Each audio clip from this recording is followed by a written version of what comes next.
to another Garage Time with Goody. If I have a problem, then you may have a problem. Yes, I know my hands are very dirty because I've been working on cars. So, here's what happened.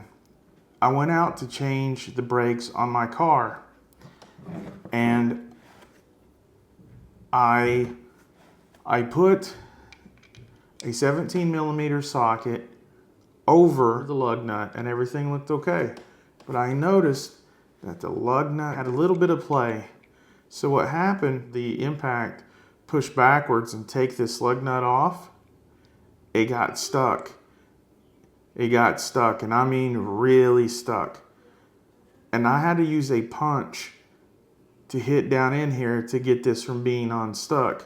And I kind of roughed up the socket a little bit, as you can see, getting it unstuck. And it was trying to do that with every lug nut. And like I said, people learn something new every day, and that includes me. So I got to really looking at this lug nut, and as you can see, it has these grooves on the lug nut. It has the number ILM 12 by 1.5. I put those numbers in Google, and it came up with a similar lug nut. And then I just had to read from there. It told me that these are spline-based lug nuts. Basically, they have these grooves, and it almost fits like a key. And you can't use a regular socket. And I found that out the hard way. And as you can see, this is the socket that you use for it. And as you can see, it's closed off on the end. In fact, this uses a 19mm socket.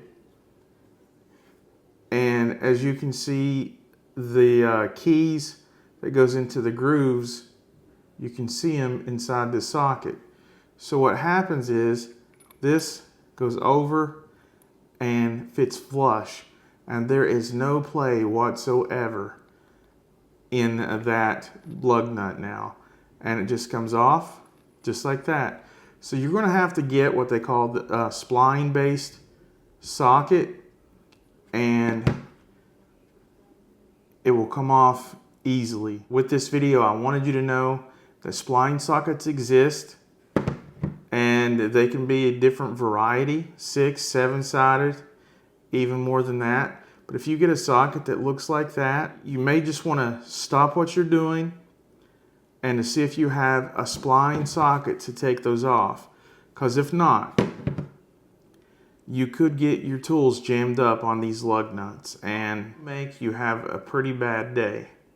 So, with that being said, I hope you guys are having a great day. And I will put a link to this spline socket in the video description. Until next time, I will see you later.